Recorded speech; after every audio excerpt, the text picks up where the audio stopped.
Қайырлы кеш баршаңызға. Күндеріңіз сәтті өтсін. Қалдарыңыз қалай? Бүгінгі эфир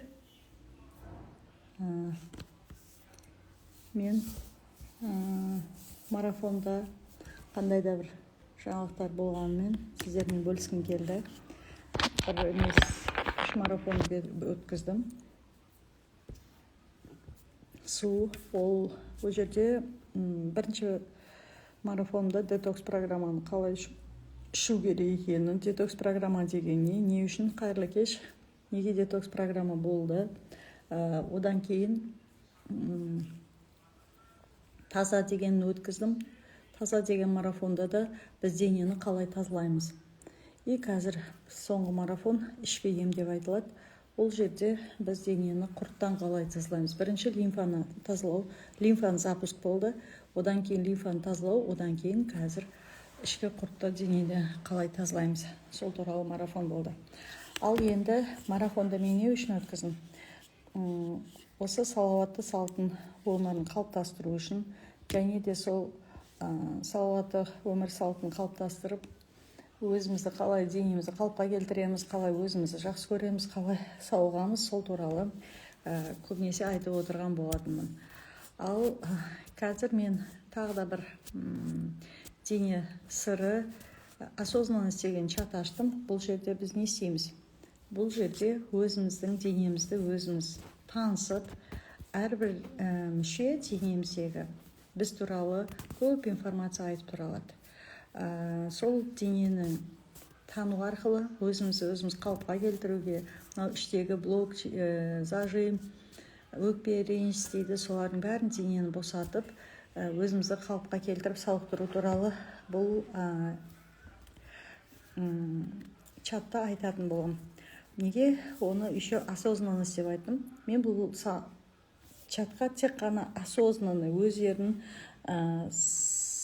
сауықтырғысы келетін, өздерінің денесін қалыпқа келтіргісі келетін, өздерін тыңдайтын, өздерін сыйлайтын адамдар келген қалаймын. Себебі көбінесе өзін тыңдауды білмейтін, өзін қалыпқа келтіргісі келмейтін, бірақ мынаған жаловаться ететін адамға, оған сенің денеңде мынандай бір құбылыстар болып жатыр, сен өзіңе былай көмектесіп керексің деген, это бесполезно. Себебі ол адам оны даже тыңдағысы да келмейді, түсінгісі де келмейді. Сол себептен мен мынау осознанность деген чатты, мен сол үшін осознанный адамдарға қалай өзімізге қалыпқа келтіруге болады денемізді, қалай біз оны тыңдасақ денемізді өзіміз ешқандай терапиясыз-ақ өзіміз денеге қалыпқа келтіру болатынын туралы айтатын боламын. Неге де сізге осы қызық, мен өзім денемді танығым келеді, өзімді кім екенімді білгім келеді, қалай да болса осы денедегі өкпе, реніш, блок, зажимдарды өзім-ақ ешқандай терапиясыз-ақ шешкім келеді дейтін болсаңыз, онда менің сол чатыма қосылсаңыздар болады. Ол туралы ссылканы мен емде жіберіп отырмын сторисімда, и күніге сол өзімнің чатым туралы информация беріп отырмын. Ал енді мен қазір психосоматикамен де заниматься етем, телесный терапиямен де заниматься етем. Сол кезде менің бір қазір сіздермен бөліскім келетіні, всегда сіздің денелеріңізде барлық сұрақтарыңызға жауап бар. Дене сіз туралы көп мағлұмат біледі, и барлық нәрсеге біз өзіміз денеміз арқылы любой сұрағымызға жауап ала аламыз. И осыған мен көзім жетеді күннен күнге. Осы нәрсені мен телесный терапияны жұмыс жасаған кезінде көптеген адамдар маған, қанша адам проработкаға келді, қанша адам телесный терапия келді. Сол кезде түсінгенім, оларда тек қана өмірлерінде осы терапиядан кейін жақсылыққа, жақсы жаққа ғана өзгеріп жатыр. Бүгінде мен бір сеанс өткізгенде енді үлкен бір мәселе болды. Өзімді таумай жүрмін. Бір өзім реализация еткім келеді. Неге екенін білмеймін, знаниям бар. Бір салада 20 жыл болды. Осы саланы мен елдерге танысқым келеді, сол туралы айтқым келеді. Бірақ соған почему-то что-то меня удерживает, что-то күйеуім не поддерживает, что-то балдарым біресе ауырады, біресе не қылады дегенде, сол кісінің денесімен жұмыс істегенде көптеген ответ келді. И прям сеанстан кейін ол кісі айтады да, менің де денеме соншалықты облегчение, до такой степени, оказывается, мен өзімді құнсыздандырып жүр екенмін. Неге мен бәсе қолым жұмысқа бармайды десем, оказывается, мен өзімді сол қорқақтығым, сол өзімді құнсыздандырғаным, сол өзіме деген сенімсіздіктің кесірінен менің денем осында ауырылып кетіпті деген сияқты өте жақсы түсінік келіп, мен соған бір қатты қуанғаным бар. Қайырлы кеш, доктор Маржан дейді. Қайырлы кеш.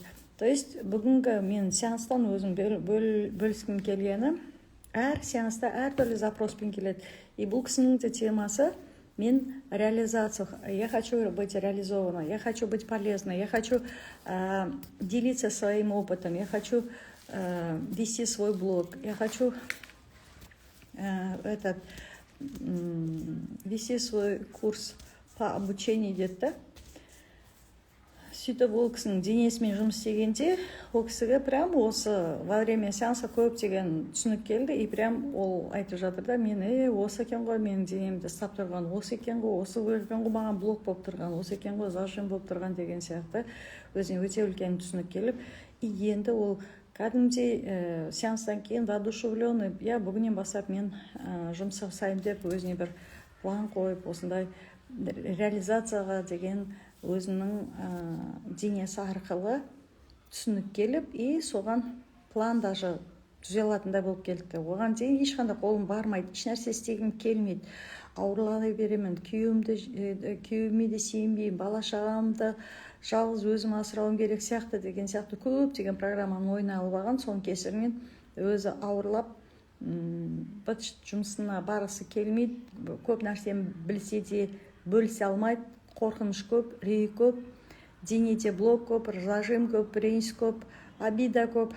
Ал енді осы телесная терапия арқылы ол кісілердің денесімен жұмыс істегенде, ол прям легкость болды. Ішім дейді, қашаннан бері вообще жүрмейтін еді, не деген легкость, не деген кайф. Мен сразу көп нәрсені түсіндім деген сияқты. Во время сеанса даже осознанность келіп, прям өзінің түсінгеніне өзі риза болып, не деген нәрсе бұл, бір сеанста осылай да адам жеңілдейді екен ғой деген сияқты өзінің сонда осознанность келді. И тағы да бір жақында бір случай, екінші случайда то же самое келіншек мен дейді массаж алуға келдім дейді. И массажға келген кезде ол кісінің диагностика жасаған кезінде ол массаж емес, ол кісінің денесіндегі өзінің бағалдегідей көптеген түсінік сол денесі арқылы екенін түсінгенде, ол кісіде прям до такой степени ешқандай маған массаж емес, маған оказывается осы телесная терапия керек екен деген сияқты осознанность келді. Себебі біздер бір нәрсені ойлап жүреміз, а на самом деле сенің денең ұстаған кезде денең уже ответін айтады да, жоқ саған массаж керек па, жоқ саған сүлік керек па, жоқ саған телесная терапия керек па, жоқ саған просто разбор керек па.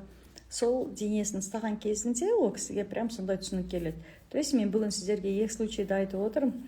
Біреу прям массажға келді, біреусі осознанно жоқ, мен телесная терапияға келдім, себебі менде осы реализация жоқ деген сияқты. То есть әркімде өзінің запросына байланысты осы телесная терапияға келетін болса, сол запросына байланысты ол жерден ответ алып кетеді. То есть когда человек подходит к этой терапии осознанно и с понятием, многое можно получить через эту терапию. То есть эта терапия направлена не только на выявление блоков, зажимов и устранение всяких зажимов с тела. То есть здесь можно через ваше тело найти тот ответ, который вы хотели получить. То есть с любым запросом, когда человек идет на терапию, на любой вопрос через ваше тело всегда есть ответ. Запомните. Пускай будет это реализация, пускай это касается ваших денег, пускай это касается здоровья. То есть эта телесная терапия, она не только предназначена для того, чтобы вы оздоровились. Здесь можно через эту терапию дать ответ на все ваши интересующие вопросы. То есть согласно вашего запроса, через телесную терапию на все ваши вопросы можно найти ответ через ваше тело. То есть, еще раз хочу напомнить, что недавно ко мне пришла молодая женщина, она хотела получить массаж, говорит, у меня спина ломит, прям дышать не дает, руки не поднимаются. Вот хочу получить массаж. Я посмотрела, мы когда сделали разбор, нет, у нее было глубокие обиды на своего брата, и тем самым она, вот эта невысказанность и недоверие ее, все она всплыло, когда мы сделали разбор. То есть даже не получая никакой терапии, скажем так, да, еще она даже не получила никакого массажа, у нее сразу пришло осознание, и даже во время разбора этот человек сразу получил облегчение. То есть тот же разбор, тот же терапия вам может помочь найти ответ на все ваши интересующие вопросы. Пускай это будет работа с каким-либо любым своим запросом. То есть через ваше тело всегда есть ответ. Что такое телесная терапия? Телесная терапия – это работа и с подсознанием, и с телом, и душой. Поэтому здесь комплексный подход. Поэтому с любым запросом вы можете прийти на разбор, на терапию. И через разбор мы сможем вам помочь. Пускай это будет онлайн, пускай это будет офлайн. Поэтому не обязательно, что вы жили в Кызылорде или обычно я езжу в другие города, например, в Алмату, в Астану, в Чимкент на командировку с телесной терапией и с помощью, чтобы оказать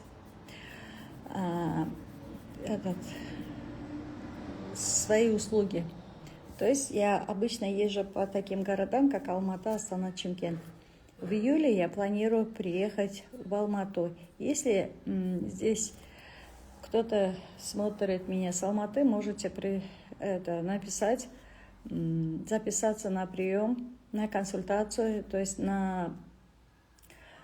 прежде чем получить терапию, я обычно провожу полчасовой разбор. Во время разбора вы поймете, что такое телесная терапия и с каким запросом вы приходите на тот вопрос, и мы будем делать акцент.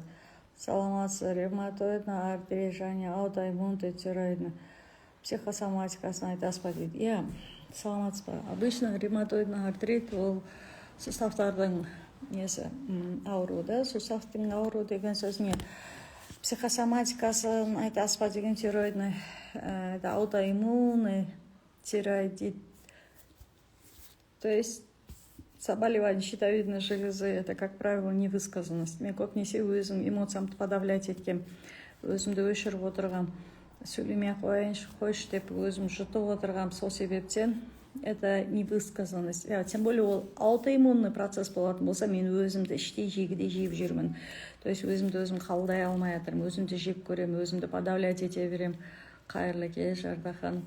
То есть өзімді өзім подавлять еткеннің кесірінен менде аутоиммунный тироидит болуы мүмкін. Ал егер де менде еще ревматоидный полиартрит болатын болса, то есть это воспаление суставов. Что такое суставы? Это наш каркас, это наша опора. То есть опять же мен көбінесе еркегіме сенбеймін деген. Егер де әйел адамдар болатын болса, ол, как правило, еркектеріне сенбейді. То есть пускай это будет отец, пускай это будет брат, пускай это будет муж. В основном, конечно, күйеуіне онша қатты сенбейді. Бәрін мойнына өзі жүкті алып алған, бәріне өзім.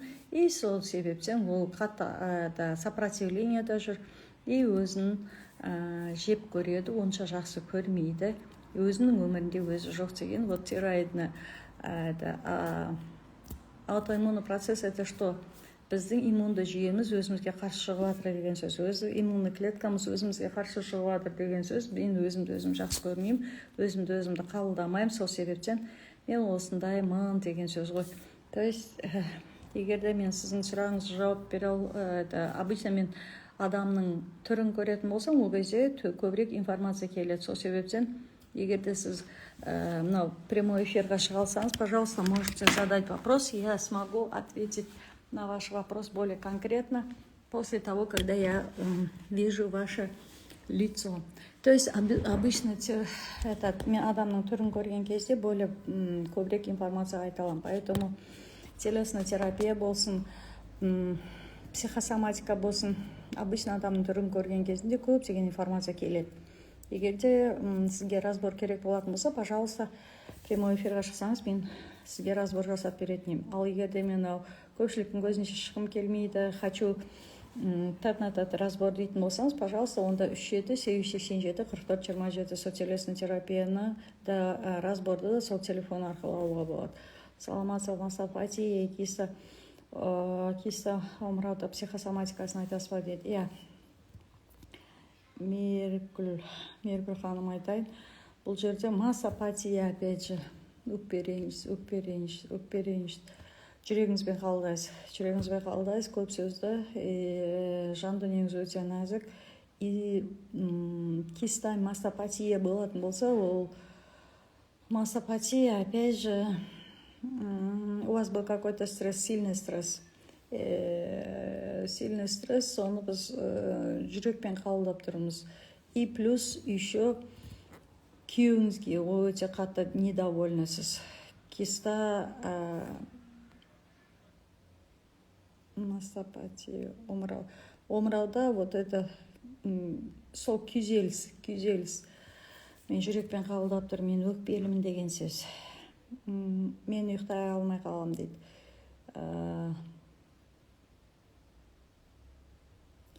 Каухара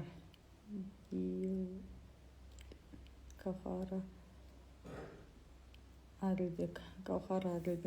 То есть неге ұйықтай алмайсыз? Пожалуйста, маған, мен былай ғана бірақ сөз, мен ұйықтай алмай қалмайым деген ол дұрыс емес та. Бұл жерде мен сізге дополнительно сұрақ қойсам, ол не үшін ұйықтай алмайсыз? Сізде қандай да бір тағы да дополнительный симптомдар бар ма? Ол ұйықтай алмай, ол бір нәрсенің қосалқы несі да, причинасы да. Ол просто так ұйықтай алмайды емес. Адамға ұйықтай алмау үшін де причина керек. Поэтому хотите, я вас разберу, пожалуйста, прямой эфирға шығыңыз, я могу посмотреть на вас и сказать, неге ұйықтай алмайсың.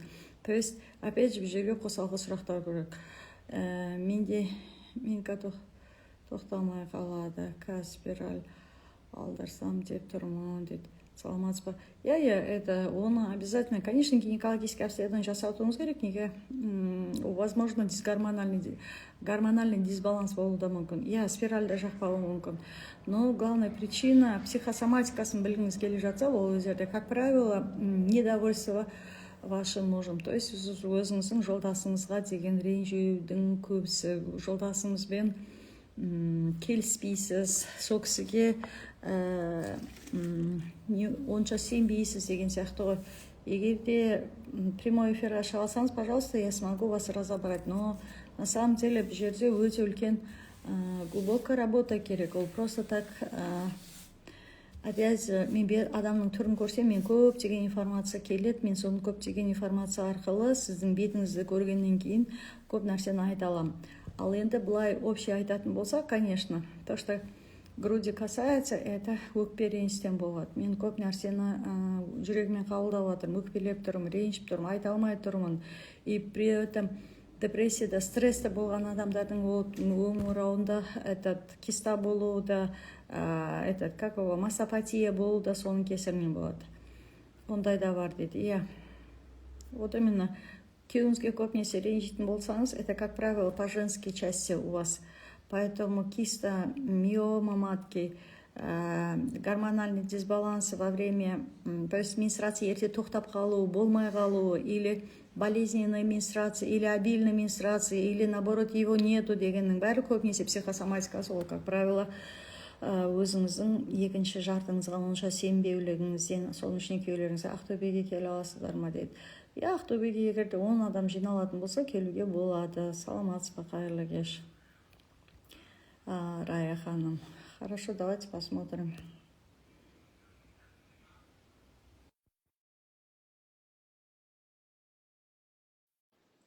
Запрос на присоединение. Пожалуйста, присоединяйтесь к Гаухар ханым. Аха, Саламатсыз ба? саламатсызға бар. Сіз бақты беден? Жоқ, мен Аха, шиелі. аха, хорошо, атыңыз. Алдында жазып жүргем сізге. Хорошо, атыңыз. Гаухар, Аха, Гаухар, жасыңыз. жасым 41-ге келеді. Какой запрос? Сол жаңағы осы күнде ұйықтай алмай қалып жүрмін. Неден? Не болды? Не басталды? Неден басталды? Мен емделіп те жүрмін ғой негізі, білмеймін, бірақ ем ешқандай что-то Неден емделіп жүрсіз?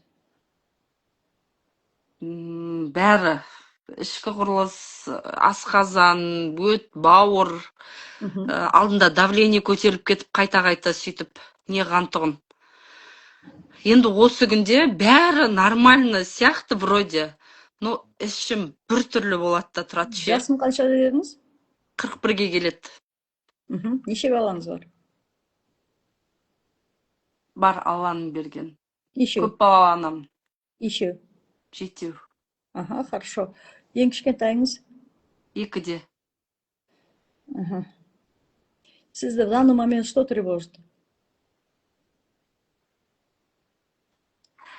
Прям жылағың келіп тұр ғой, енді соны айтсаң, нені сені соншалықты жылағың келіп тұр. Давай не будем удерживать. Если сен ақыры сен прямой эфирға шықтың, постарайся ответить, давай. Осы кезде сізге қазір я смогу помочь. Давай. Мен ше, білмеймін, не қалайтынды түсінбей жатырмын ше. Еще раз атын кім дедің? Гаухар. Гаухара, это күйеуің бар Қалған ма? нәрселерім?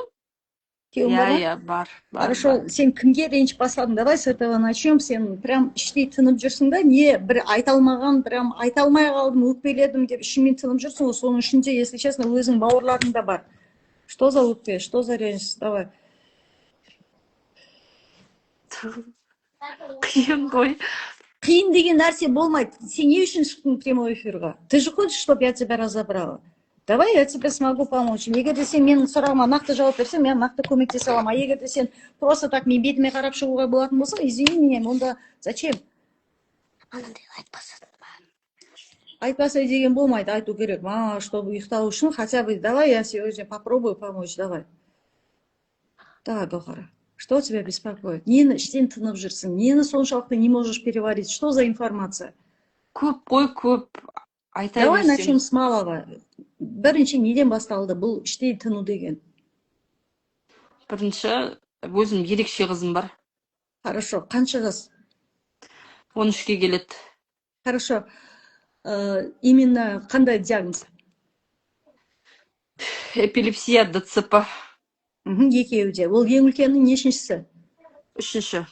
Сол қызымды емдетем деймін да, емдете алмай қала берем. Өзім емделіп кете берем, дана өзім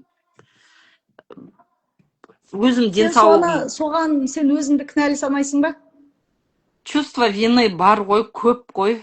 Иә, Бәр хорошо. нәрсеге. Гаухара былай да, на все воля Аллаха дейді. Егер де ондай қызды саған бір Құдай беретін болса, сен былай да, сен көтере алмайтын сақтан артық Құдай бермейді, значит, сен оны көтеру керексің. Где-то бұл қызды саған Алла просто так берген жоқ, чтобы сен үйіңде бір мәселені шешу үшін десем қалай болады? Ну как мәселені? Саған бір түсінікті қалыптастыру үшін сен өзіңді бір жерінде дұрыс емес нәрсені істеп жүрсің, сол кезде осы қыз арқылы сен түсіну керексің да сол мәселені. В первую очередь, конечно, это сен қайын жұртыңды принимать етпей тұрсың. Білмеймін, я не знаю, почему у тебя өкпен қара қазандай қайын жұртыңа. Жалғыз қайын жұртың емес, үйіңе де. Өзіңнің төркінің де бар ол жерде. Бар ма, жоқ па? Қайын жұртыңды 100% жақсы тұрасың, күйеуіңмен? Мен, если честно, болды ғой кезінде бәрі, бірақ қазір бәрін... Естественно, еще раз жасыңыз қаншада? 41-де. Қазір стараюсь мен бәрін... Мен қазір сізге айтып отқан нәрсе бұл 41 жылдық нәрсе. Сенің ол денеңмен ешкім жұмыс істемеген. Денеңмен ол денеңде тұр. Хочешь ты этого, не хочешь, ол денеңде тұр. Түсіндіре алдың ба? Сен мысалға қазір психологтың баратын болсаң, ол сен тек қана подсознанияңмен жұмыс істейді, сен подсознанияңдағы нәрсені алып тастайды. Но у тебя денеңде тұр. Сен денеңдегі нәрсені жеңілдетпей, это не получится. Понимаешь? И сол ситуацияны біз есіме түсіріп, қабылдап тапсыруымыз керек. Принять, понять, отпустить деген бар. Психосоматикада любой аурудың өзінің себебі бар. Мен себебін тапсам, салдары кетеді. Сен айтып отқан нәрсенің бәрі бұл салдары. Вот то, что ты говоришь, что у тебя особенно ребенок, что у тебя было гастрит, что у тебя было желудочно-кишечное заболевание, это все говорит о твоем непринятии себя. У тебя все озлобленность бар, көп озлобленность. Ішіңмен тынасың, ішің прям күйіп баратыр, понимаешь? И сен өзіңді дұрыс емес деп жатырмын, перестань себя убивать. От этого никому не хорошо, Маған не плохо. бәрі өртенеді де тұрады ғой. Енді соны айтып жатырмын ғой, Гаухара, жаным сол. Сен өзіңді убивать еткеннен кімге жеңіл? Сенде қанша бала бар дедің, еще раз? Қанша бала бар дедің? 7. Анекқа барыңдаршы. Хорошо. Сол 7 балаң кімге керек? 7 балаң кім үшін тудың, жаным сол? Өзім үшін. Вот, именно өзің үшін. Енді сен сол балаға өзің керексің ғой. Анекқа бара тұрыңдаршы, молодец. Бара тұршы. Гаухара прямой эфирға шыққан кезде не должно быть этим. Ан жаққа бара тұршы, дарын алшы, өтініш. Ала тұршы. Тұрыңдаршы қазір. Вот смотри, Гаухара, сол сенің ішкі дүниең дұрыс емес деп жатқаным сол. Изначально сен мынау күйеуіңе ренжісің көп болған. Давай на чистоту. Болды ғой? Болды ма? Он что, тебя изменял или что там было? Жоқ. Почему непринятие болып тұр ғой? Ан жаққа барыңдаршы, есікті жапшы. Ан жаққа баршы, Муслима, есікті жапшы. Өтініш. Почему непринятие болып тұр? Қызғанатын том мен көп. Сіз ба? Вот именно. Енді давай будем выходить из этого положения. Сен өзіңді онша жақсы көрмейсің да, өзіңе онша сенбейсің. Түсіндіре алдың ба? Поэтому у тебя қызғаныш вот этот бар. Неге өзіңді сонша жақсы көрмейсің? Кім саған айтты сен сонша жақсы емессің деп? Неге өзіңді кем санайсың? Кем санайсың ғой? Иә. Вот түсіндің ба? Вот сен өзіңді кем санайсың, мен бұған недостойны. Вдруг мен басқаға біреуге кетіп қалатын шығар. Хорошо, давай предположим, ол кетіп қалды. И что? Сен өмірің тоқтап қала ма? Тоқтап қала ма? Тоқтап қала ма? Еще раз спрашиваю. Гаухара тоқтай ма, тоқтамай ма? Давай предположим, что ол кетіп қалды. Жоқ, вот именно жоқ, Гаухара. Мен первую очередь өзімді жақсы көруім керек. Мен егерде өзімді жақсы көремесем, я мен әлемге былай сигнал берем да, мен құнсызбын, я никчемная деген сен все время программа беріп жатсың да сен. Әлемге ты этот жан-жағыңа, әлемге сен излучаешь вот такую энергию. Я никчемная, я не способная, я никому не нужна, мен ешкімге қажетсізбін, мен вообще ничтожествомын деп айтып жатқан кейін, конечно, ол сенің қасыңдағы адам, это твое зеркало. Ол сені көріп тұрды, и ол айтады да, я Гаухара этот не ничтожная. А что мен басқа біреуге бармасқа дейді да? Нет, Гаухара, бірінші мен өзім жақсы көрдім. Я Аллаға шүкір. Мен сияқты, давай, Гаухара. Мен сияқты Гаухар болмаған и болмайды да. 8 миллиард халық айта алмаймын. Айтамын, давай айтамын. Айтамын, неге осы сөзді айта алмайсың? Айта алмайын деген не беле? Давай, Гаухара, соберись. Вдох, выдох. Давай, посмотри на меня. Давай, Гаухара, маған қараш, жанымсың. Давай, вдох, выдох. Давай, супер, давай. Ыңғайсыз екен. Давай, жанымсың, давай. Сізге барайын да мен лучше. Жоқ, айтамыз қазір. Маған келем дегенше де успокойся, давай, сол. Ұйықтауың керек шығар. Дышим. Давай, отвлекись, дышим. Вот. Еще раз. Отпускаем. Да. Почувствуй, как ты дышишь. Давай, прям терең. Қалай? Кішкене босап ма? Басың айналып жатыр ма? Давай, Гаухар. Жанымсың. Мен Аллаға ризамын. Мен Аллаға ризамын. Мен сияқты Гаухар. Болмаған. Гаухара, не отвлекайся. Мен сияқты Гаухар еш Мен уақытта сияқты болмаған и Гаухар. болмайды. Болмаған, Болмаған. и болмайды да. Болмайды да. Мен Алланың, Мен мен Алланың Алланың ең керемет ең керемет туындысымын айтамыз. туындысымын. Аллаға сансыз шүкір айтам. Мен сияқты Гаухарды осы өмірге әкелгеніне. Давай. Қараш неді жазып жатыр. Маржан деген кісі. Гаухар, қандай әдемі келіншексің, 7 балаң, тауып оңай емес. Енді алдындағы өмір өзіңдің гармонияңды душаңа берші дейді. Жаным сол.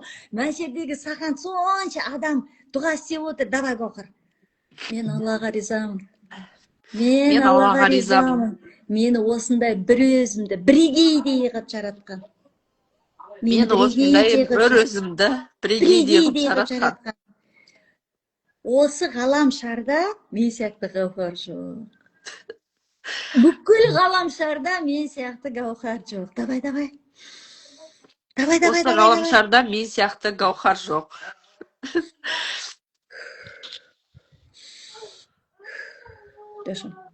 Ты чувствуешь, какой ты? Ты чувствуешь, какая ты?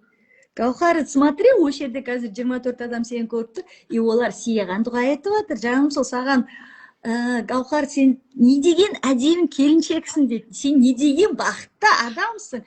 Біреуге қарап күпір қыласың, Гаухар, біреуге қарап шүкір қыласың. Сенде Алланың берген қанша баласы бар? Қанша баласы бар? Молодец. Сен сияқты бақытты ешкім жоқ. Сен қалдың ба? Құдай біреуге бір баланы да бермеген. Құдай берген вообще кеуіп те бермеген, если честно. Жаным сол. Ал сен енді осыны бағасыз қылып көретін болсаң, Құдай сенің күпіршілігіңді көбейтіп жібереді, шүкіршілігің азайып кетеді. Түсініп отырсың ба? Оны Құдай істемейді. Бізді Алла мейір махаббатпен ғана жаралған. Қанған бәрі өкпе реніш, ол шәкеңдердікі да. И сен шәкең сол Аллаға барып қалмасын деп азғыра береді да. Ту, Гаухар, ты никчемный, ты не способный. Ни хрена біз способныймыз. Сол Аллаға жақындағым келеді, Алладан алыстап кете берем. Енді сол үшін мен есті айтамын, шүкіршілік айтамын. Алла сансыз шүкір. Елдерге бермеген маған ер азаматты бердің. Елдерге бермеген ұлды қызды қылдың. Мен не деген бақытты адаммын. Менің асында тұрдым, жан-жағыма қарадым, көзім бар, аузым бар, құлағым бар, аяғым бар, жүрегім қағып тұр.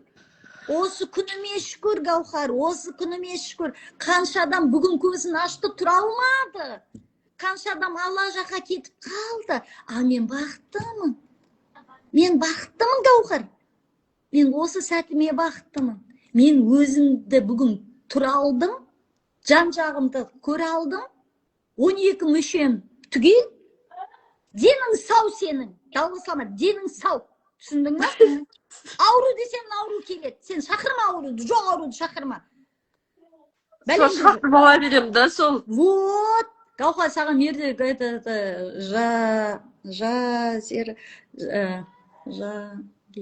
Жағипа деген кісі жазып жатыр. Гаухар, сен мықтысың дейді. Гаухар, жарайсың, әп-әдемісің, сұлу, саналы қызсың. Рахмет, өзіңді қинама дейді. Енді түсініп тұрсың ба? Саған соншалықты елдер бияқта анандай қылып жатыр. Паническая атака туралы айтыңызшы. Ну вот у нее сейчас паническая атака, она не хочет принимать себя, пожалуйста. У нее паническая атака, поэтому сол ұйықтағысы келмей жатыр. Бар ма? Күйзелісте жүресің. Өте дұрыс айттыңыз дейді. Түсіндің ба, жаным сол?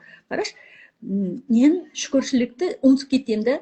Мен мына күніге болып жатқан нәрсені қалыпты жағдай деп ойлаймын да. Сен ары барса бар ғой, 2 минут сен дышать етпей қойшы, көрейін. Я мұның жауып тұршы 2 минут. Жоқ, шынымен андай осы күнде ше андай не болып кетеді, ішім бір түрлі болып кетеді. Енді түсініп жатсың ба, Гаухар, сенің күпіршілігің көбейіп кеткенде шүкіршілігің азайып кетеді. А сен неге қол астындағы соншалық жақсылық көрмей жатсың, Гаухар? Көрдің ба? Егер де мен өзім даңалжегдей саналы түрде өзімді қабылдамасам, мен бәріне ренжіп жүретін болсам, саған сондай Алла ренжитін жағдайларды создавать ете береді да. Біресе ана балаң бір нәрсе болып қалады, біресе күйеуің бір нәрсе болып қалады, біресе қарызға кіріп кетесің, и так далее, тому подобное. Жоқ, Алла бәріне шүкір. Шүкір, менде бәрі бар, бәрі жақсы, менде күшті, керемет деп жүретін болса, сенде сол энергия бөлінеді. Қарызда ғой, не қылып атқан. Ал вот, оған неге қарызға кірдік? Давай теперь вот это разберем. Өте жақсы айттың.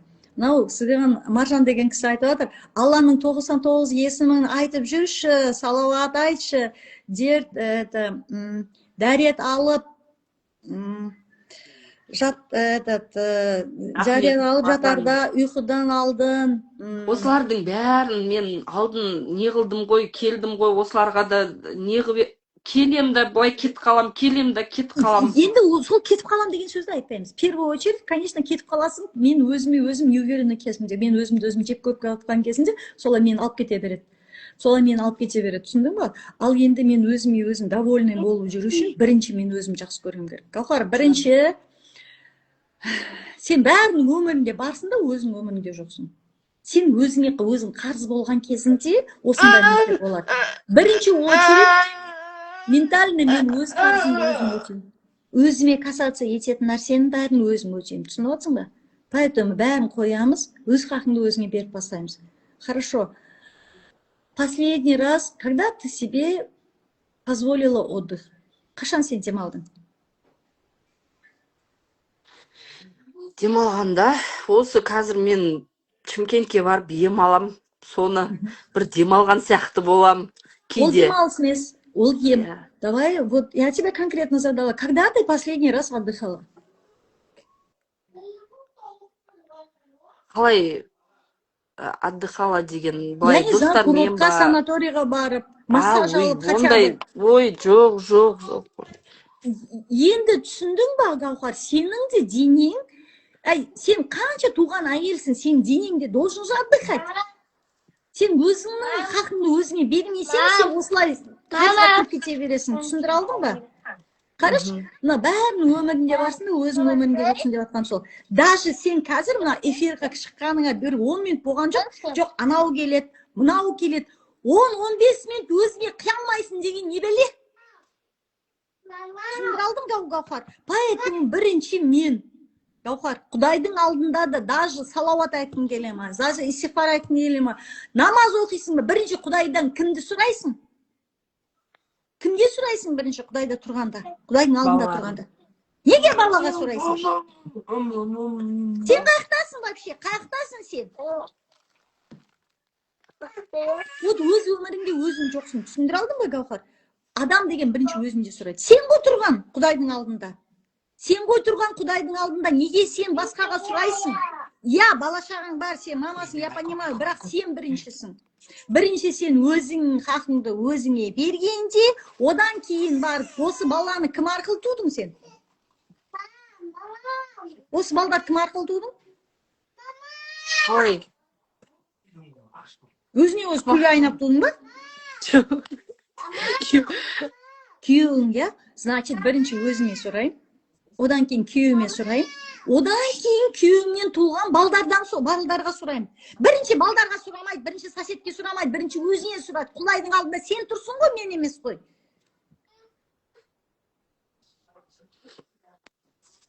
Барлығын қабылдады, жіберші дейді, әрі қарай өзіңе жұмыс жаса дейді. Вот мына кісіде Маржан деген кісі айтып жатыр. Бәрі саған, білем, супер поддержку делают. Қазіргі эрадағы адамдардың көбіне психологически, душевно ауыр өткені қазір энергия заманы барлығы әсер етеді. Да, вот. Душа деген сөз не? Жанның тыныштылығы дейді. Бірінші өзіңе сұра. Балаларыңа Алладан кейін сұрайсың. Бірінші өзіңе сұрайды. Одан кейін содан туылған, то есть одан кейін жан жарыңа сұралады, одан кейін бар балдарыңа сұрайсың. Ни в коем случае бірінші балдарға, ағайын туысқа кейін бар өзіне сұрамайды, сен даже өзіне де сұрамайсың ау деймін, астағфиралла. Вот енді түсінің ба? Құдай сені көрмесе қалай береді саған? Құдай сені көрмесе, сен қалай береді, не береді саған? Бірінші өзіне сұрайды адам деген. Себебі Алланың алдына мүнәжат етіп тұрған кім? Сен. Даже намаз оқуға кезде бірінші мен Алланың алдында мен тұрмын намазда. Мен өзіме сұрайын. Одан кейін мен Құдай қосқан жарыма сұрайын. Одан кейін бар балдарыма сұрайын. Құдай неме, мен төсек өзімен өз баланы туған жоқ шығар. Кім арқылы берді ол баланы маған? Жолдасым арқылы берді. Поэтому мен соған Аллаға ризашылығымды айтамын. Осындай маған ер азамат бергеніңе, содан мен ұлды қызды болғаныма рахмет. Алла, мен саған ризамын. Миллион қыздың ішінен осындай жігіт мені таңдап өзіне жар қылғанына, одан кейін осы жігіт маған өзінің балдарына ана болу бақытын рұқсат бергені үшін ризамын. Содан кейін барып осы жолдасымыз екеуімізге Алла сен бізге нәсіп еткен балдарыңа ризамын деген кезінде өмір күрт жақсыға өзгереді. Теперь понятно? Өзіңе не қалайсың жаса да тұр жаса дейді. Барлығы Алланың разылығы үшін. Түсініп жатсың ба? Любой нәрсені біз бүгін азында жүру үшін де, мысалы, Алла саған мына өмірді, мына денені саған аманат етіп берген. Ол аманат. Это бізге бұл Құдай бұл өмірді ешін берді. Мынау денені маған на прокат берді деп айтсам бола ма? Вот хорошо, сен бір көйлекті прокатқа алсаң, қойдай анан құрт қоймайыншы деп апарып бересің ғой, таза күйінше. Түсініп жатсың ба? Өлі мынау бір нәрсе тиіп кетпесе, бір мынау салат жеп отырсаң да білем, мынау салат қып-қызыл екен білем, мына қазір тамып кетпей ме екен? Потому что прокаттың бөлегі еді, кешке тамақ апарып беремін деген сияқты ертесіне да. Енді мынау Құдай да бізге осы өмірді маған аманат етіп берді да. Енді мен бұны кіршіксіз, осы денені кіршіксіз тауып отыруыма менің аманатым. Құдайға маған аманат берілген. Мен осы денеге, осы сұлулығыма, өзімнің барлығыма шүкіршілік айтқанда, мына одан кейін ол күйеу келді, одан кейін бала келді. Бірінші очередь мен кім екен? Мен өзім екен. Поэтому бірінші өзімнің хақымды бермей, конечно, сенде ауру болады. Конечно, сенде мына ішкі дүниенің күйзелісің дұрыс емес болады. Себебі бірінші кімде кім бар? Өтеніп кетеді. Вот именно бірінші өзімде өзім бармын, жаным сол. Бірінші сен өзіңнің хақыңды бермей, Алла саған бермейді. Сол үшін мысалға даже азанмен тұрғанда да, даже просто так қазірде отырып алып сұрағанда, мені құбыла осы сияқты мынандай батыс жаққа қарада сұрап, Аллам, менің бәрі бергеніме шүкір. Мен қылып жаратқаныма шүкір. Осындай әке-шешеден туылғаныма шүкір. 12 мүшем түгел менің осындай жолдасқа күйеуге шығарғаның үшін. Мені осы жолдасым арқылы осында қанша перзент берген үшін бәріне шүкіршілік айтамын. Мен саған ризамын. Ал енді Құдайым-ау, мынау ризық несібені балдарға мен жолдасым арқылы берем дедім ғой, берші енді. Көріп тұрсың ғой, анаған жетпей жатыр, мынаған жетпей жатыр. Мен күпіршілік қылып, бәрін өзім табамын деп ойлайды екем, оказывается, сен бермесең таппайды екен. Кешірші Аллам. Мына балдардың да тағдырын, өзімнің де тағдырым саған асып қойдым, саған тапсырдым. Аллам, өзің рахмет. Менің балда-шағамның, жолдасымның жолын ашық қыл. Арман ниетімізге жеңіл жетуге нәсіп ет. Біздің үйдің ризық несібесін көбейтші. Мынау Құдайға ғана мен қарызым, басқа ешкімге қарыз емеспін, запомни. Құдайға ғана қарызбын. Қарыз деген сөзді айтпайсың бұдан былай. Алла мына берешегімді жеңіл түрде беруіме нәсіп етші. Мына банкқа берешегім бар еді, соседке берешегім бар еді, я не знаю. Сол берешегімді жеңіл түрде мынау ризық несібесін балдарын көбейтіп, жолдасым арқылы көп келіп, біздің үйге ризық несібе, осы берешегімізді ертерек жауып тастауға нәсіп етші. Аллам, тағдырымды бір өзіңе тапсырдым. Аллам, рахмет дегенде осы саған келеді. Түсіндіре алдың ба? Осы сөзді ұмытпа. Өзіңнің де, балашағың да өмірін Аллаға тапсыр, болды. Мен дей бермейді. Түсіндің ба? Сенің қолынан ешнәрсе келмейді. Себебі мен де, сен де Алланың пендесің. Аллам бір күнде, бір сәтте жоқ бұл жерге салады мені. Бірақ мен Аллаға сеніп, Аллам, мынау балашаға сенікі ғой. Ризық несе сенен ғой. Мен саған қолымды жайып сұрап жатырмын. Берші маған. Я не знаю, сколько хочешь, соны сұра. Сарқылмас. Дәулет. Ризық. Берші бізге. Мынау ешкімнен, сенен басқа ешкімнен қол созбайтындай қылшы деп сұрашы Құдай. Түсіндің ба? Сол кезде саған мен бермеймін, Алла береді. Бірақ сен қайда, мынау жүректен шыққан сөз жүрекке жетеді дейді. Сен солай айта білген кезіңде саған Алладан берілетін ризық несі өте көп. Түсіндіре алдың ба? Поэтому ни в коем разе деп жылап отырмаймыз. Сен қолына ешнәрсе келмейді. Ішім толып тынып бара жатыр дегенде сол. Баршаңызға қалыс бір-бірімізге қолдау беріп, бір-бірімізбен бөлісіп, жүйрік махаббат пен мейірімді арта берсін. Амин, айтқаныңыз келсін. Қандай рахмет, Алла разы болсын. Әйелсіз жүрек Алла қаласа бәрі жақсы болады өміріңізде дейді. То есть саған осы жерде де қазір 24 адам көріп отыр, саған бәрі дұға тілек істеп отыр, көрдің ба? Көптің дұғасы қабыл дейді. Ал енді соның ішінде дұға қабыл болу үшін мен кімнен бастаймын? Өзімде. Өзімнен бастаймын. Сен өзіңнен сұрамасаң, Алла сен көріп жатқан жоқ, ол кім сұрап жатқанын білмейді ғой. Сен соседтің баласына пәленшеден сұрап жатсың, бірақ өзіңнен сұрамай тұрсың ғой. Извини, я что утрирую, конечно, чтобы сен ашуыңды келтіру үшін. Міне көрдің ба, это Гаухара, өзің өміріңде өзің жоқ болған кезде осылай непонятно нәрселер басталып кетеді. Көрдің ба? Алла сені бұл ситуация не үшін беріп жатыр? Жаным сол Құдай менен сұрашы деді ғой, аяғыңа ботинкаға бау керек болса да кімнен сұра деді? Гүлмирадан сұра деді ма не? Хер ұза Гүлмирада да ботинка жоқ, бау да жоқ. Бермейді. Гүлмира вообще ботинка істейтін завод та жоқ. Түсіндің ба? Значит, менде ілім бар. Я, бұл ілім үлкен Алладан келетін ризық несібені барлығы, ол шариат бойынша да солай, Алладан сұраймыз. Аллада мен неғұрлым от души сұрайтын болсам, Құдайдан беретін. Құдайдың беретініне мен шүбәсіз сенемін. Егер де былай да Гаухар, егер де мен сізге берерім болмаса, сен бүгін менің алдыма жолықпас едің. Ал егер де сен бүгін бір нәрсені естіп қалып, дәл осыны мен айтқанымды қайталай істейтін болсаң, Құдай қаласа сенің өміріңде көп жақсы өзгереді. Психологияда осы шақ нәрсе бар. Принять, понять, отпустить деген бар. Өз-өзіңді қабылдап, риза болып, и не істеймін, мен өзімді де Аллаға тағдырымды Аллаға тапсырамын. Потому что мен өзім не принадлежу. Мен топырақтан келдім, топыраққа кетемін. Вообще бұл өмірде, мына теломда маған Құдайдан не берілген? Просто аманатқа, на прокат берілген.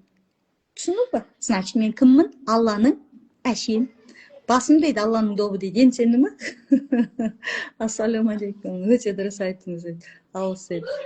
Сіздердің өміріңіз біреуге арман дейді. Не дейді Құдай? Да, дұрыс айтады. Біреуге арман дейді. Барыңызға, балаларыңызға. Әсіресе Алия деген кісі айтады да, Гаухар, сен өзің сауыққан кезде балалардың денсаулығы да жақсарады дейді, если честно. Вот, сен түсіндің ба? Потому что Гаухара, бірінші Алланың алдында кім тұр? Сен тұрсың. Сен өзің өмірің жақшаға өзгергенде, балдарыңның да, потому что сен өзің хақыңды өзіңе бермегенше, Алла оларға бермейді. Себебі сенде не бар? Алланың жаратушы деген сенде жатыр бар, жатырда мощный энергия бар. Сенің халің көтерілген кезінде автоматически күйеуіңнің де өмірі жақсы жаққа өзгереді, балдарың да жақсы жаққа өзгереді. Даже анау ДЦП, ЗПР деген диагноз жоқ, если честно. Біз бала 18 жасқа дейін сенің ықпалыңда, егер де мен өзім көңілім толмаса, сөйлей алмай жүрсем, өзімді подавлять етіп жүрсем, өзімді жеп көріп жүрсем, анау бала автоматически соны оқиды да, солай болу керек екен деп әлемді қабылдайды. Ол сен арқылы қабылдайды. Ол 18 жасқа дейін бала сенің ықпалыңда болады. Ал егер де мен бәріне ризамын, мен бәрін осылай қалай бар солай қабылдаймын деген кезде өмірің күрт жақсы өзгереді. Түсініп отырсың ба? Сен өзіңді өзгертпегенше әлем өзгермейді. Мен жылап отырамын десең, саған Құдай осы жылағанға береді. Түсіндің ба? Ни в коем случае жыламаймыз. Мен бәріне ризамын. Мен бәріне жылайтын болсаң, Құдай соған жылағанға саған жас бере береді. Жылайтын ситуацияны бере береді. А мен Аллаға разы болған сайын, не істейді? Алла маған сол шүкіршілігіме береді. Гаухар, жаным сол, сен әлі шүкіршілік не екенін білмейді екенсің ғой дейді. Одан бетер көп нәрсені береді. Алла, мен бүгін маған мына қарызымды жаптың. Шүкір, Алла, Құдайға шүкір, мен бүгін көп ризық келді. Шүкір деп айта білген сайын, бүгін, например, күйеуің 500 теңге тапса да, сен 5 миллион әкелген деп мынандай қуанатын болсаң, балам сол, сен 500 теңгеге де осындай қуанып тұрсың ба, сен осы шүкіршілігіңе беремін дейді, Алла саған береді. Поэтому мына кісілердің айтып жатқан бәрі рас. 99 Алланың керемет есімдері бар. Аллам, осы 99 керемет еркем көркем есімдердің кереметін маған нәсіп етші, менің отбасыма, бала шағама нәсіп етші. Аллам, тағдырымды бір өзіңе тапсырдым деші, болды. 99 керемет есімнің көркемдігін саған нәсіп етеді Алла. Түсіндір алдың ба? Поэтому әрбір айтқан сөзіңді сен жүректен шыққан сөз жүрекке барады дейді, Аллаға барады. Жүрек бізге не принадлежит, жанымса, бұл Аллаға ғана принадлежит. Түсіндір алдың ба? Поэтому әрбір айтқан өзіңе деген дұға тілегің Алладан қабыл болады. Түсіндің ба? Саған осынша адам лайк басып, саған жүрек басып, сен туралы переживать етіп отыр. Молодец. Давай, вдох, выдох. Вдох, выдох. Давай, вдох, выдох. Жыламаймыз. Жыламаймыз, Гаухара. Давай, вдох, выдох. Давай, вдох, выдох.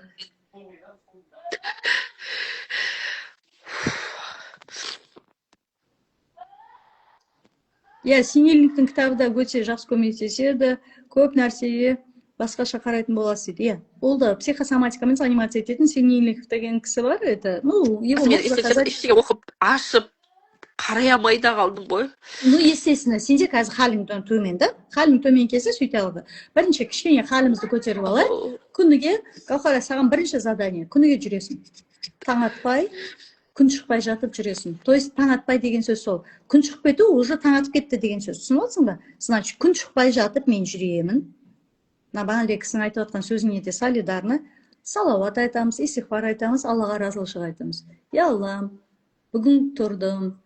12 мүшем түгел, жан жағым аман. Бүгінгі берген күніңе шүкір, көрсеткеніңе шүкір. Мен саған ризамын. Бірінші, кімде бір қарыз болса, ішкі дүниесі дұрыс емес болса, Аллаға шүкіршілік айтсын дейді. Неғұрлым көп рет сен шүкіршілік айтқан кезіңде, иә, сол Құдай сен солысы шүкіршілігіне береді. Есіңде болсын. Потому что сенің, даже сенің сондай особенный ребеногың болса да, оған да шүкір. Онда баласы жоқ адам көп.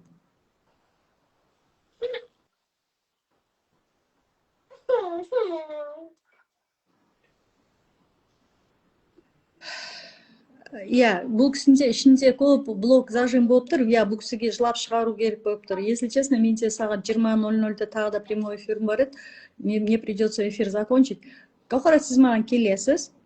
Тело арқылы жұмыс істегенде, жанмен, тәнмен, санамен жұмыс істеймін. Психосоматика деген сөз. Мен сізде, мысалы, қазір жарты сағаттық бұны не деп айтады, разбор деп айтады. Мен қазір түсіндім, сізбен қалай жұмыс істеу керек екен. Енді сен запроспен келсең, мен иә, Маржан ханымды өте жақсы болса, сосын деп айтылым. Иә. Алланың берер несі көп қой. Ал егерде енді осы сеансқа келетін болсаң, денең арқылы біз жұмыс істегенде, мынау денең барлық көп нәрседен босайды. Хорошо? Түсініп отырсың ба? Психологияда үш ақ нәрсе бар. Принять, понять, отпустить деген бар. Сол ситуацияны есімізге түсіп, қабылдап Аллаға тапсырамыз болды. Сол кезде мынау ішің бәрі босайды. Понятно. Поэтому сен көп нәрсе ішіңмен тынасың. Ты че желчью извишь дейді, сол өтіңде көтеріліп тұрғаны, асқазанда жүріс істемейтін, ұйқы безінде көтеріліп тұрған соның, өзіңді өзің жөнді қабылдамағандығына. Қылып қалмайды деп дұрыс айтып жатырсың. Иә, түсінесің ба? Вот сен оны қысып ұстап тұрудың қажеті жоқ. 8 эфир үшін көп рахмет дейді. Иә, Алла разы болсын, сіздерге де рахмет. Мен мынау Гаухар ханымда бірге отырып, разбор жасап, бірге поддержка бергендеріңізге Алланың нұры жаусын. Білмеймін, почему-то сізге не алдым. Қанша адамдарды көріп жүрмін ғой негізі. Қайсына не істеймін, не қоям деп кетесің ғой негізі. Бірақ кейде өзім осознанно не істеймін, жоқ, маған адамдар керек емес, Алла тағала бар ғой деп. Бірақ соны айта тұра алыстап кетем кейде ше. Осында телесный терапия көмектеседі. Түсініңіз ба? Мен жұмысым сол. Гаухар мақтасын, барлығы өте. Рахмет. Алла разы болсын. Кетеді. Өзіңді көрсетеді. То есть сен, в принципе, да, бұның бәрі өткінші ғой. Құдай, сен жыласын деп жаратып ма? Мысалы, Гаухар, қараңғы түннен кейін де жарық күн бар. Қыстан кейін де жаз бар да. Так не бывает, чтобы все время қыс болсын. Видишь, далаға жаз ғой. Сен неғып жүрсің қыста? Жаурап тоңып, жылап. Бізде уже жаз болады. Сенде жаз болады жоқ па? Бізде, в общем, шілде келейін деп жатыр 3 күннен кейін. Түсіндің ба, жаным сол? Вот сол шілдеде қашып кеткім келіп жүр. Гаухара, сен жүрегің мороз болып тұр ғой, шілдеге қашуға болмайды. Шілдеде күнге загорать етуіміз керек. Түсіндің ба? Поэтому шілдеге, күнге бетін қойып, загорать еткенде бәрі күшті болады. Давай, вдох, выдох. Мұрнымда бітіп қалды. Давай, вдох, выдох. Давай, дышим. Вдох, выдох. Еще раз. Прямо ішіне жер. Вдох, выдох. Босады ма, Гаухара? Кішкене де болса жеңілдік пайда болды ма? Түсіндің ба, Гауһар?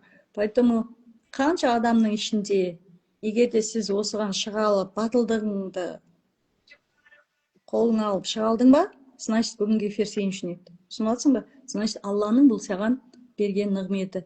То есть, егер де менің айтарым болмаса, Аллаға сізді менің эфирге бірге қосылдырмайды. Егер де мен берерім болмаса, сіз маған жолықпайсыз. Осыша отырған адам көріп отыр, қазір 18 адам көріп отыр. Солардың бәрі шықпады. Неге сіз шықтыңыз? Значит, бұның да Алланың сізге берген нығметі деп ойлаңыз. Түсініп жатсың ба? Мен любой нәрседен Алланың нығметі екенін көріп, соған сенетін болсам, Гауһар, адамнан іздемеймін, мен Алладан іздеймін. Мен де Алладан сұраймын. Сол себептен мен көп нәрсе, мен мұсылманбыз, сол үшін біз Алладан сұрауды білуіміз керек, Аллаға тапсыруымызды білуіміз керек. Мына мені деп жыласаң, Құдай саған жылаған береді. Жоқ, бәрін Аллаға тапсырамыз. Алла, мына балдар сенің ғой. Мен арқылы бердім, бірақ сен берем деп айттың ғой, мен саған тапсырдым. Изучать етіп жатырмын ғой, менше бәрін андай изучать еткенде жоқ, көріп жатырмын, біліп жатырмын. Бұл не жаңағы панический атака бәрін енше қайдан келеді, не болып жатыр, бәрін көріп жатырмын мен. Мойымда протрузия деді, одан да оказывается береді екен обычно андай. Мойныңа жүктің Сондайлардан қысатта бәрін көріп жатырмын да. Естественно, мойныңа көп жүкті албағасын. Ол жүк сенікі емес қой. Ол еще раз говорю, Алланыкі. Сен Алланың несіндегі жүгін өзің мойныңа алып жатсың да. Аллаға сенбей ешкіммен тынып жатсың да. Жүрдің бәрі Алла. Я не знаю, кім не айтса ол айта берсін. Мен врачпын, базарым нет. Мен психосоматикамен заниматься етемін. Но все-таки бұл жерде сенің айтып жатқан нәрсенің бәрі Алла арқылы решаться етілетін нәрсе. Поэтому өзіңді шынайы Аллаға тапсыруды білетін болсаң, Алла саған не керек, қай кезде керек өзі біледі. Егер де сен, Гауһара, запомни раз и навсегда, өзіңе қарыз болсаң, пока сол өз қарызыңды өзіңе өтемегенше, басқа жаққа өте алмайсың. Сен өзіңе қарыз болып кеткенсің. Прежде всего, бәрін оставь, отдохни 2-3 дня. Кемінде. Я не знаю, когда ты вообще саған өміріңде не ұнайды, Гауһар, соны айтшы. Не ұнайды? Қазір мен сыртқа шығайыншы. Гауһар, не ұнайды? Менде көп арман болған ғой. Жоқ, не ұнайды деп айттым. Саған арманыңды айт демедім. Саған не ұнайды? От чего ты кайфуешь? Мен бар? Неден рахаттанасың? Білмеймін қазір, если честно. Астағфиралла. Вот көрдің бе, даже өзің қалауыңды айта алмайсың. Енді осыны ойла, Менің, честно, қалауым айтпақшы, қалауым менің, честно, қызымды емдету. Жоқ. Болды, менде қазір, Подожди, ол второстепенно. Бірінші, өзің денең неден шаттанады? Сенің денең неден шаттанады? Сен өзің неден шаттанасың? Мен білмеймін, өзім алаңсыз бала деп үйде отырған адаммын ғой. Вот именно. Сен өзіңнің қалауыңды есіңе түсіресің. Хотя бы сол қалауыңды бір рет орындайсың. Содан кейін барып, мынау запростарыңды Алла жай-жай выполнять етеді. Түсініп отырсың ба? Сен нені қалайсың? Не қалайсың, соны істеуің керек. Бірінші очередь. Сен өзіңнің өміріңде өзің жоқсың деген сол. Өзіңнің қалауыңды ұмытып кеткенсің. Поэтому Құдай нені береді, кімге береді, білмей тұр ғой. Алла сен вообще көрмей тұр ғой. Хорошо, я не знаю, мен, например, жақсы караокеға барып өлең айтқанды келеді. Сходи в караоке өлең айтып келші бүгін, хотя бы. Мен хотя бы магазинге барып бір мезгіл арлап қайтқанды жақсы көремін. Хорошо, сходи. Хотя бы жазда бір мезгіл кішкене барып суға түсіп келгің келеді. Бар суға түсіп кел. Түсіндің ба? Хотя бы осындай маленький хочунчиктарыңды выполнять еткенде Құдай сені осы қалауыңа береді. Мен қыдырғанды қалайым деп па? Я вообще-то Астану хочу. Вот, қыдырамыз. Көшіп кеткім келеді Астанаға. Вот, бәрін тастаймын да, мен сол Астанаға барып қыдырып келем. Сол кезде Құдай сенің қалауыңа береді, түсініп отырсың ба? Тұрғым келмейді. Неде тұрғың келмейді? Жатқан жерімде тұрғым келмейді деймін. Қай жерде тұрғың келмейді, түсінбедім.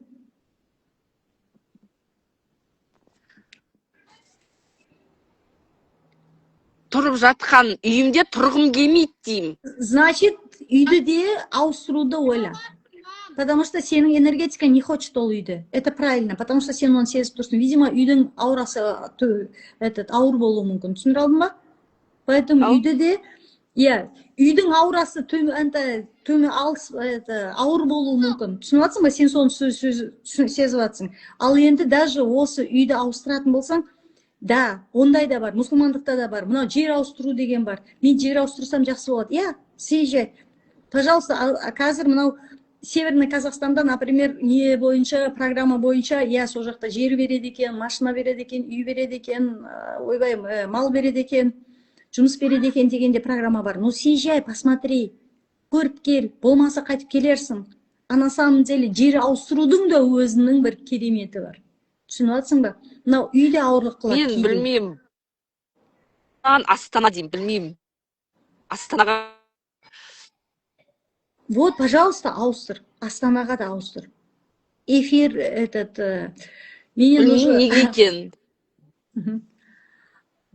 Мені ана жақтағы чаттағылар күтіп отырмыз дейді. Сізге барып 5 минуттан кейін бастаймыз деп.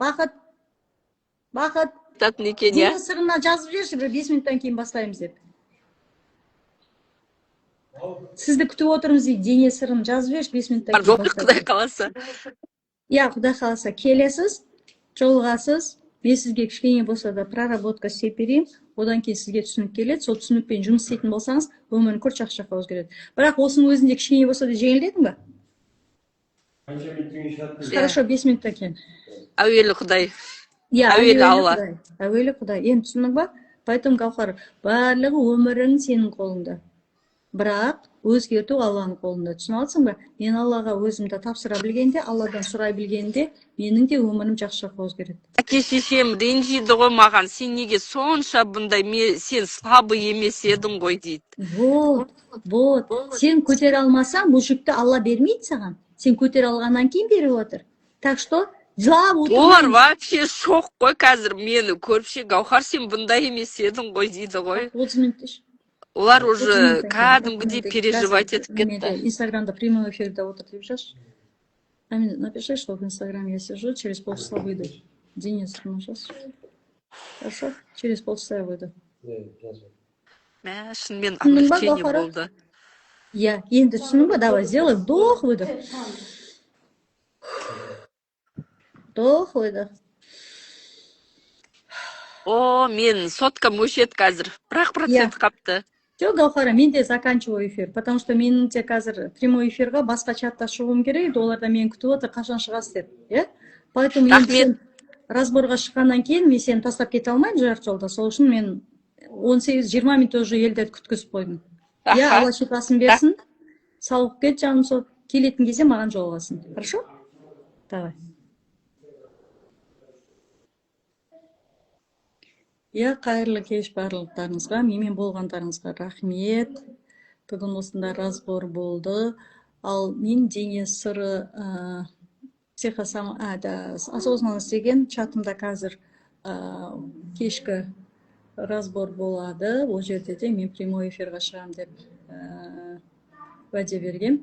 Сол жерге қазір мен прямой эфирға шығамын. Егер де сіздер қаласаңыздар, пожалуйста, менің WhatsApp чатыма жазылсаңыздар болады. Дене сыры, осознанность деген WhatsApp чатыма. Ол қалай кіру, қалай тіркелу керек дейтін болсаңыздар, менің сторисімда несі бар. Ссылкасын жіберіп отырмын. Сол ссылка арқылы тіркеліп алыңыздар. Қазір жарты сағаттан кейін, 15 минуттан кейін мен сол прямой эфирға кіремін. Сол жақта да прямой эфир бүгін жылы разбор істеп беретін боламын. Ал немен бірге болғандарыңызға өте үлкен рахмет. Кімдің де қандай да бір сұрақтары болатын болса, Құдай қаласа ертеңде мен осындай прямой эфирға шығатын боламын. То есть дене арқылы біз өзімізді таңдауға, өзімізге рұқсат беруге, өзіміздің қалауымызды қалай жасауға болатынын үйрететін боламын. ал осы жерде қазір разборда бірге разбирать етіп жанашып сол кісілерге де сіздердің айтып отқан жазып отқан нәрсеңізді олар да көріп, ол қыз да көріп отырды, Гаухар ханым да көріп біраз риза болып қалды, қазір денем жеңілдеді дейді. Сіздерге де Алланың нұры жаусын. Менімен болғандарыңызға өте үлкен рахмет, осындай поддержка беріп, менімен бірге разбор жасап, ол кісінің осындай сострадать ету деген сияқты бар, соған бірге отырғандарыңызға сізге үлкен алғысым шексіз. Алла разы болсын.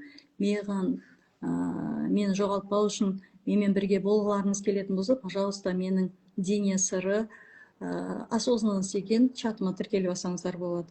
Благодарю всех и каждого, что вы приняли сегодня участие в моем прямом эфире и вместе со мной поддерживали мою пациентку, которая вышла на прямой эфир своими пожеланиями и так далее.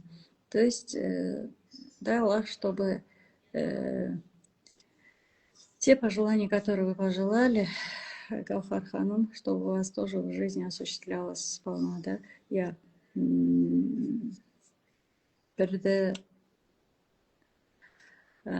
бір-бірімізге осылай көмек беріп, айтарымызды, берерімізді жасырмай, осылай поддержка жасасақ, Алладың бізге де берері көп болады. Поэтому всегда бөлісуден жалықпаңыздар.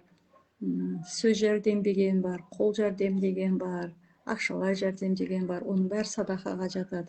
То есть, мен біреуге жылы сөз айта алсам да, біреуге осы білген іліммен кішкене болса да бөле салсам, ол да садақаға жатады. Сол үшін мен де бүгін Алланың разылығы үшін прямой эфирға шығып, осылай разбор жасадым. Сіздер де осылай Алланың разылығы үшін өздеріңіздің білген ілімдеріңізбен, білген сөздеріңізбен, жылы сөздеріңізбен айтып бөлісетін болсаңыздар, Алланың сіздерге де берері көп болады. Ал рахмет сізге де, Маржан ханым, мені поддержка жасап, мынау кісіге де өзіңіздің Гаухар ханымға да айтарыңызды айтып, мерге көп кісілер поддержка беріп, лайк басып, жүрек, жұлдызша, от басып, поддержка беріп оты. Сіздерге Алланың нұры жаусын. Енді келесі кездескенше күні жақсы болсын, жақсы жатып жайлы тұрыңыздар. Менімен болғыларыңыз келіп жатса, пожалуйста, менің қазір ссылкама тіркеліп, менің прямой эфирім қазір 5 минуттан кейін басталады, соған кірсеңіздер де болады.